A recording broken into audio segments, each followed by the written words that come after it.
This 2019 16-inch MacBook Pro was the last Intel MacBook made by Apple. How does it perform in 2024? Should you buy one? And how long will it last if you own one already? We all know the story. In November 2020, Apple dropped the first of their very own CPU lineup, known as Apple Silicon. They were known as M1 and took centre stage over the next few years as Apple redefined the landscape of the laptop world, using extremely high efficiency processors which punched far above their weight class. From 2006 until that point though, Intel had manufactured the CPUs for Apple computers. This laptop is the final descendant of a long family tree then. There are two types of CPU available in the 2019 16 inches. A 6-core Intel i7 or an 8-core i9. My model here is the i7. It has 16GB of DDR4 RAM, but these were made with up to 64GB at the time. Impressive, and certainly competitive with a lot of today's hardware. Neither the storage or the RAM in these laptops is upgradable, so if you're looking to buy one, bear in mind that you're pretty stuck with the internal specification you opt for at purchase. In terms of graphics, the i7 2019 16s are by default equipped with Radeon Pro 5300M 4GB GDDR6 GPUs. These are the low-tier graphics. They're fairly capable these days though, in terms of gaming. I was able to play almost all games at 1920 by 1200, bar a few really demanding titles such as Metro Exodus and Cyberpunk 2077, for example. Games like GTA 5, Minecraft, Fortnite, CS2, etc. will run absolutely flawlessly, I can guarantee you that. For GPU-intensive video creation and things like 3D renders, this GPU will perform better than the one in the M1 MacBook Air and Pro of 2020. The Intel i9 model comes with a Radeon Pro 5500M 4GB GDDR6 by default. Build-to-order models, originally bought online, can have 8GB versions of the 5500M, or really top-spec 5600M graphics, and they have 8GB of faster HBM2 video RAM. Moving away from the on-paper specs then, how does this thing feel to use? Well, for a start, look at the screen on it. A 3072 by 1920 display at 16 inches is superb to look at. Pair this with great colour accuracy and a brightness of 500 nits, and you still have one of the greatest laptop displays out there at the moment. I like the thin bezels on this machine. It's not what you'd call an all-screen display, but it's not far off the bezel-less screens Apple's been putting out over the last couple of years. So how do the speakers below it sound? Still absolutely brilliant, even in 2024.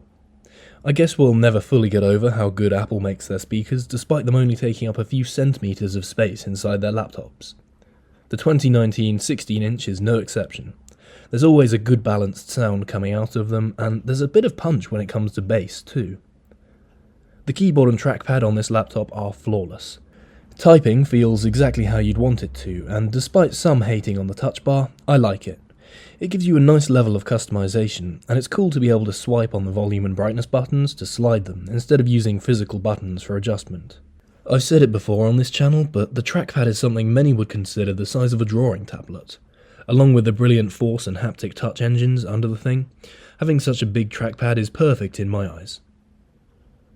Okay, so we've looked at the on-paper specs of this machine, but how does it perform in real life? Well, it's no slouch, but it's unfortunately not up to the standard of Apple Silicon. Opening the laptop up after some time locked leaves me waiting for an awkwardly long amount of time before the screen turns on. M1 is lightning fast when it comes to this. M1 is also super quick at opening apps, but to be honest, the 2019 is fine at this too. I don't think half a second will affect you too much.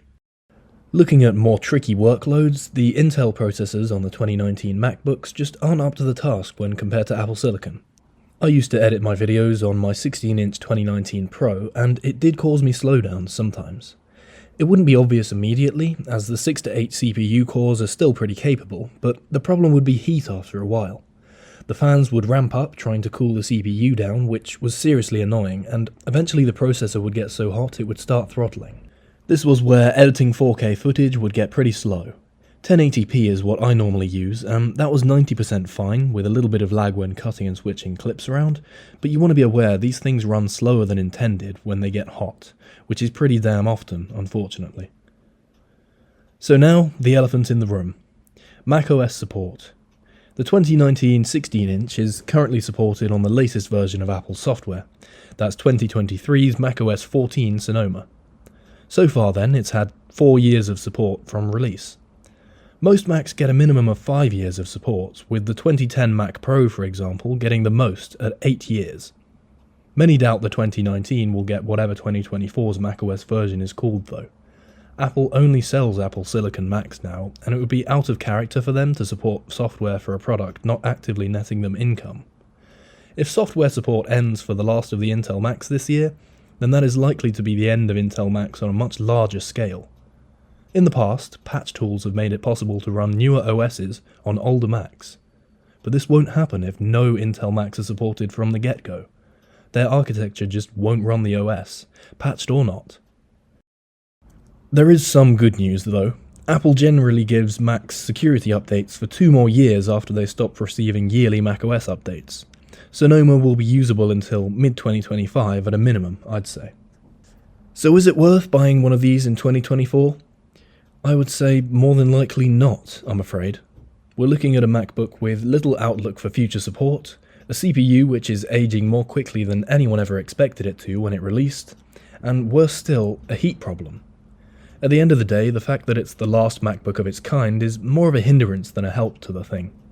I bought one of these in 2022 and regretted it immediately. I was lucky enough to be able to sell it for the same price I bought it for. Buying it specifically to use Boot Camp for games on Windows? Get an M1 MacBook and run Parallels, or better still, maybe you need a Windows laptop. Need a big screen and can't afford the M1 Pro? Save and get a 15-inch 2023 Air. It'll way outperform any 2019 machine, and to be honest, be worth the wait if you've got to save for longer. In fact, if you think you need an Intel MacBook Air for whatever reason, there's probably no need to pay the asking price of about £600 or $750 for the 2019 16-inch. I'd recommend you get a 2015 15-inch MacBook Pro with the dedicated Radeon graphics. The 2015s come pretty close to this machine in performance, plus you get a nice array of ports, and do pay a lot less. They're available right now for around £250 or $320. Alright, thanks for watching. Subscribe for more next week. If you wish to further support the channel directly, my Patreon is in the link below, but subscribing is honestly more than enough to support me. See you next week.